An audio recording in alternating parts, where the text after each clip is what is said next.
दोस्तों नमस्कार। सबसे पहले 1 मई यानी कि मज़दूर दिवस की इस मज़दूर की तरफ से बहुत बहुत शुभकामनाएं और बधाई।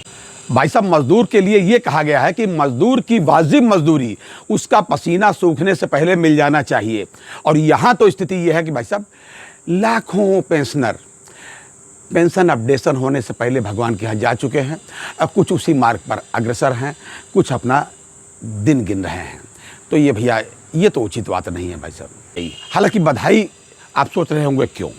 देखिए भाई साहब, मज़दूर हैं इसलिए बधाई ये बात नहीं है, लेकिन इस मज़दूर की वजह से आप जैसे सब मज़दूरों की वजह से अगर ये देश में हरियाली है, खेतों में हरियाली है, तो समझ लीजिए कि ये ट्रैक्टर दिया हुआ है बैंक वाले का, खेत जोता है दूसरे मज़दूर ने यानी कि किसान ने, पंपिंग सेट दिया हो, ट्यूबवेल दिया हो, जो भी दिया हो, चाहे जो भी व्यवस्थाएं की हों, तो ये व्यवस्थाएं एक मज़दूर और दूसरे मज़दूर के सहयोग से ही अगर देश में प्रगति है तो दिख रही है। और तो हम लोग कम से कम एकजुट तो हो ही सकते हैं, एक दूसरे को किसी साल में एक दिन कम से कम शुभकामनाएं तो दे ही सकते हैं। बाकी दिन तो व्हाट्सएप पे हम लोग देख सकते हैं दिन भर मीडिया में, छोटे मीडिया पर बड़े मीडिया, छोटे मीडिया का मतलब सेटेलाइट वाले ये वो सब, आधे हिंदू, आधे मुसलमान, आधे कांग्रेसी, आधे बीजेपी, आधे फलानी पार्टी, आधे दिमागी पार्टी है। लेकिन बैंक नौकरी से पहले जो भी नौकरी में कर रहे थे सब लोग, हम सब लोग सारे भाई भाई थे और हम सब लोग नौकरी कर रहे थे।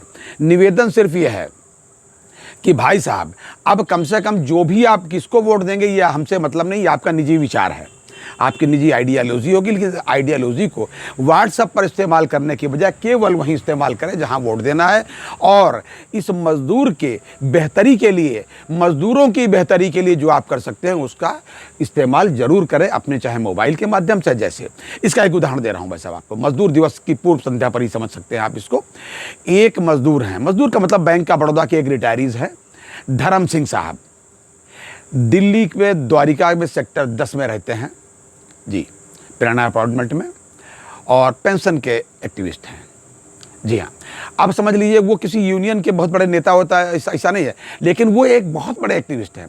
समझ लीजिए कि इतना मज़दूर हैं, इतने अच्छे मज़दूर हैं भाई साहब। उन्होंने एक पत्र लिखा है अभी, डीएफएस को एक पत्र लिखा है, डीएफएस के सेक्रेटरी साहब को, और लिखा है वही कम्यूटेशन के बारे में, और ढेर सारे एग्जाम्पल उन्होंने दे डाले हैं। मैं उनका पत्र आपको इसी में लगा रहा हूँ।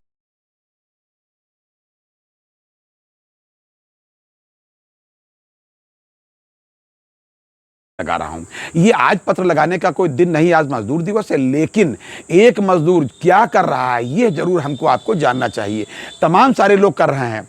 आज देखिए बसंत दामोदर वानकुद्रे साहब ने भी अपनी तरफ से कुछ लिखा है, यही सब लिखा है कि मजदूरों के बारे में हम लोग कहाँ थे, और फिर भी जो भी आज हैं बहुत ख़राब स्थिति से निकल करके यहाँ तक आए हैं और अभी काफ़ी दूरी तय करनी है। ये बसंत वानकुद्रे साहब ने कहा, क्या क्या अचीवमेंट्स हुए ये उन्होंने अभी तक बताए हैं जी। तो ये जो धर्म सिंह साहब हैं, इन्होंने पूरा डिटेल उसमें पत्र में लिख रखा है।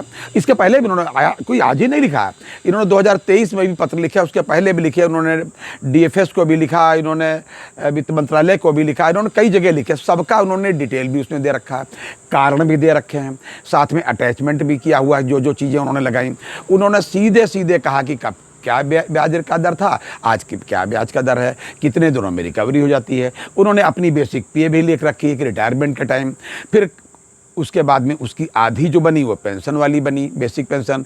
उसके बाद में कम्यूटेशन के बाद में जो उनकी पेंशन की उनको मिल रही थी वो बेसिक लिखी उन्होंने है। तो जो कम्यूटेशन हो गया इतने साल से उनका कट रहा है, इतने साल का था, पूरा उन्होंने डिटेल लिख रखा। साथ में उन्होंने गुजरात सरकार का वो आदेश भी लिख रखा है। भाई कोई सरकार हवा में तो कर नहीं देती, अपना लिखा पढ़ी बिल्कुल सब मजबूत करके करती है। वहाँ भी अधिकारी जिम्मेदार लोग होते हैं, ऑडिटर होते हैं भाई साहब, ठीक। एक उनका उन्होंने लगा रखा गुजरात सरकार का।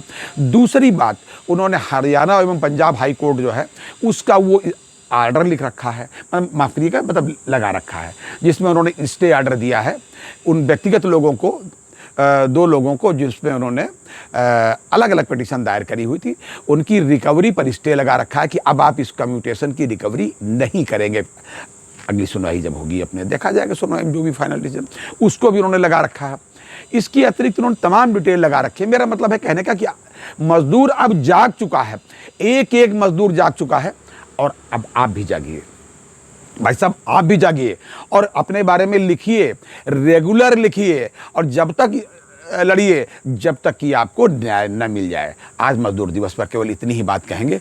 आज कोई प्रवचन करने, भाषण देने की मेरा ना कोई मन है, ना मैं कोई भाषण करने वाला हूँ, ना प्रवचन करने। मैं आप जैसा एक मजदूर हूँ और मैं चाहता हूँ कि मेरे सभी मजदूर भाई सुखी रहें, स्वस्थ रहें। कम से कम उनको रिटायरमेंट के बाद अरे भरपेट भोजन तो उनको मिले इस भारत की भूमि पर। आज का इतना ही अपडेट। जय हिंद, जय भारत। पुनः एक बार मजदूर दिवस की आपको शुभकामनाएं। नमस्कार।